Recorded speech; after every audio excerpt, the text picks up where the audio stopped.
兄弟们，这台车有个奇葩的毛病，你看我现在打火，听到了吧？发动机里面有哒哒哒的声音，但是我一拔掉这个插头，哎，声音立马消失了。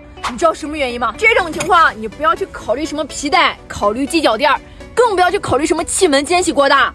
其实咱们车上有一个零件是很多修理工都很难想到的，来，你过来看。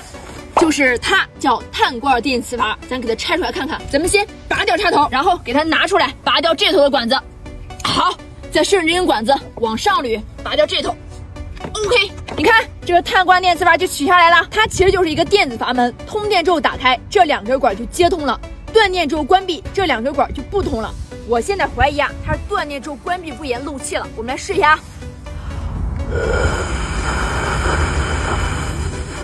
听到没？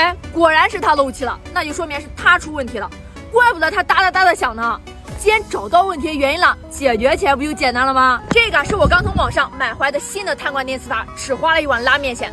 接下来咱把它装回去，先给它往里一放，然后插好这边的管子 ，OK， 再把上面这根管子也给它插回去。好，最后插回插头 ，OK。现在前面的就已经全部装完了，接下来我就上车打火，看一下问题啊能不能解决。老铁们，要是一会儿问题能顺利解决的话，记得给我点小心心支持一下。来，接下来就是见证时刻的奇迹，踩刹车打火，3、2、1，走！听到没有？哒哒的声音没有了，走，去前面看。来，你看，插头没有拔掉，问题已经彻底解决了。怎么样？是不是很简单？不然讲，每天选切纸。